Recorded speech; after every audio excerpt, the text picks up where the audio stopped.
Hello and welcome students.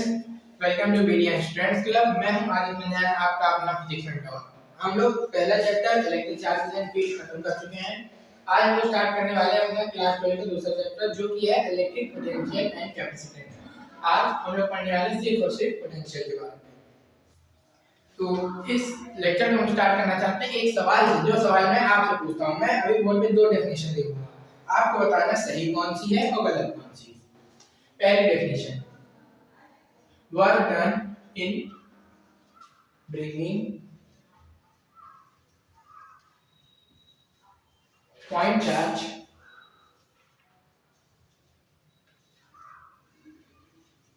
यहाँ पे negative work done in bringing point charge from infinity to any point by electric field is known as potential, electric potential।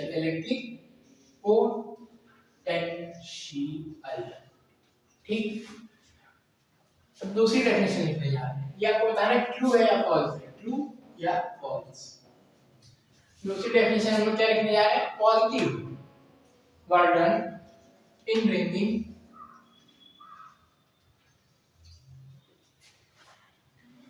Positive point charge.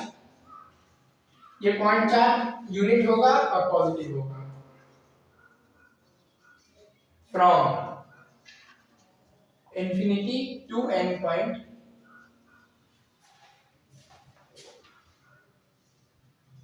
slowly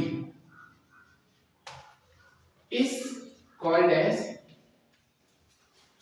potential, electric potential। ठीक है, इसमें ये भी आप बताना है ट्रू है फॉल्स है। पॉज करिए, इन दोनों को नोट करिए। आपको नोट में एज इट इज ट्रू और फॉल्स बना के लिखना है ये डेफिनेशन। पॉज करिए, थोड़ा दिमाग में प्रेशर डालिए, सोचिए क्या होगा इसका आंसर। चलिए तो मैं बताता हूं, इसका आंसर होगा बोथ। ये भी ट्रू है, ये भी ट्रू है। मगर सर ये कैसे, इसमें नेगेटिव वर्क बता रहा है, इसमें पॉजिटिव वर्क बता रहा है, इसमें बता रहा है इलेक्ट्रिक फील्ड के द्वारा, इसमें बता रहा है स्लोली। इसमें क्या मतलब क्या डिफरेंस है ग्राउंड डेफिनेशन में? डेफिनेशन में डिफरेंस है बेटा कि इसमें कुछ भी मेंशन नहीं किया जा रहा है कि उस चार्ज को इंफिनिटी से किसी पॉइंट पे कौन लेके जा रहा है। मतलब जब कुछ नहीं मेंशन किया जाता तो उसे हम लोग मानते हैं नॉन कंजर्वेटिव फोर्स। ठीक है, जब नॉन कंजर्वेटिव फोर्स का जो वर्क डन होता है वो डेल्टा यू के बराबर होता है। नॉन कंजर्वेटिव फोर्स का जब डेल्टा के ही 0 हो। क्या डेल्टा के इक्वल टू 0 है? यहाँ पे स्लोली लेके आ रहे हैं, स्लोली ले आने में वेलोसिटी डिफरेंस 0 होता है, इसलिए डेल्टा के यहाँ पे 0 होगा। Work done by non conservative force, ये डेफिनेशन तो एकदम सही आपने प्रूव कर दी, पॉजिटिव होगा। ठीक, इस डेफिनेशन में क्या है, negative work done in bringing point charge from infinity to any point by electric field is known as potential, electric potential. ठीक, जब ये तो आप जानते होंगे वर्क एनर्जी थ्योरम, जब आप पढ़ रहे होंगे कि work done by all the forces is the negative W जो होता है वो नेगेटिव डेल्टा U के बराबर होता है। ये तो आपको बचपन से रटा होना चाहिए, बहुत जरूरी है, यही एकदम असली है। इसमें भी ये डिमांड मांगता है, कोई डिमांड नहीं मांगता, हमेशा सही है। Any force conservative force, electric field क्या है, electric field is conservative force, इसीलिए इसका जो वर्क डन आएगा वो बेशक नेगेटिव आएगा। ठीक, अब सर बताइए पोटेंशियल क्या होता है? पोटेंशियल जिसको हम लोग V से लिखते हैं, ठीक, इसको हम लोग V से लिखते हैं डेल्टा V।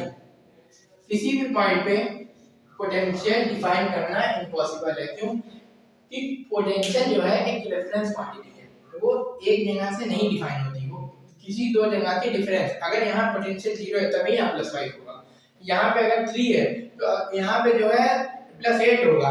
ये डिफरेंस डिपेंड करता है, इनका डिफरेंस +5 होगा, चाहे आप इसको यहाँ रखो, यहाँ रखो, यहाँ रखो, कहीं रखो। समझ में आया? ठीक है, थोड़ा आगे बढ़ते हैं।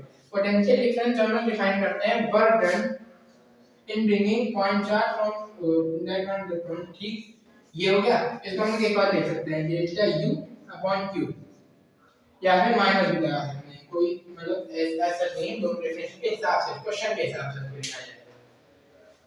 ठीक है, इतना समझ गए। अब मैं आपको बता रहा हूँ बहुत ही इंपॉर्टेंट फोर्स, इलेक्ट्रिक फील्ड और पोटेंशियल की वेलोसिटी, पोटेंशियल ग्रेडियंट की वेलोसिटी, पोटेंशियल ग्रेडियंट की क्रोमोलॉजी। क्रोमोलॉजी क्या है बता।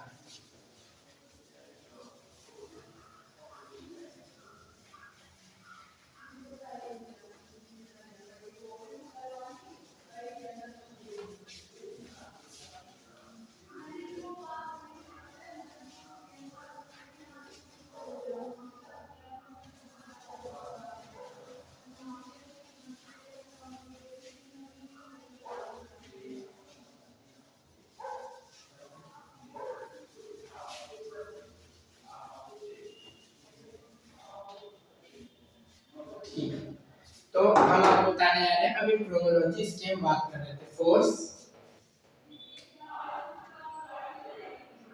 इलेक्ट्रिक फील्ड और वेलोसिटी, वो वेलोसिटी है पोटेंशियल भी। आपको अगर याद हो F को हम लोग क्यू ई लिखा करते थे, इसको हम लोग F को ही K Q1 Q2 अपन R स्क्वायर लिखा करते थे। इसको डिवाइड कर देंगे तो क्या ये 4 का डिवाइड हो जाएगा, इलेक्ट्रिक फील्ड आ जाएगी। आ जाएगी। चलिए क्रोमोलॉजी आपने अच्छे से समझाई थी, हमें याद है।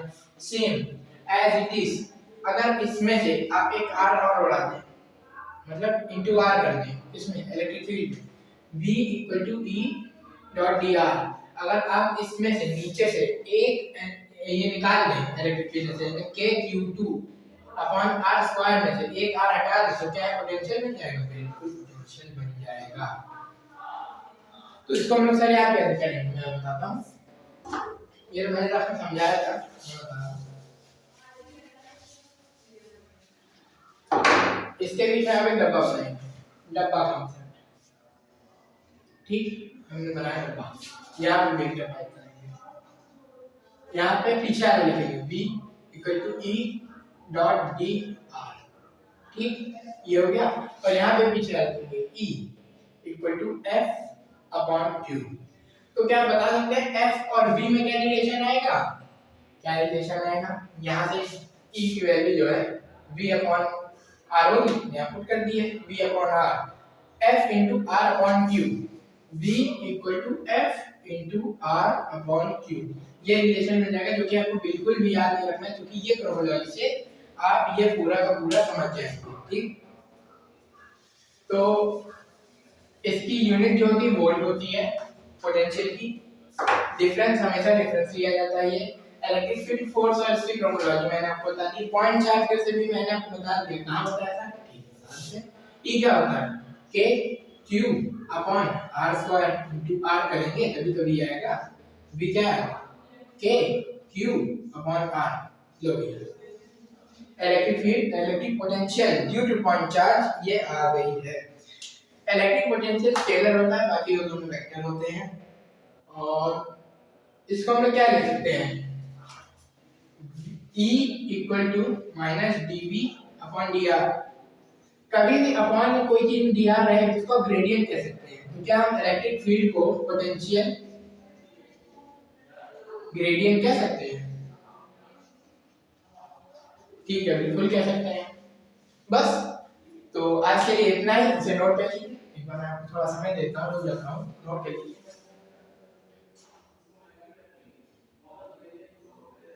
कर लिया, ठीक है। तो आज के लिए इतना ही। अब अगले टर्न में हम लोग मोस्ट प्रोबेबली ये पोटेंशियल के और चीजें और प्रॉपर्टीज और आगे चैप्टर को कंटिन्यू करेंगे।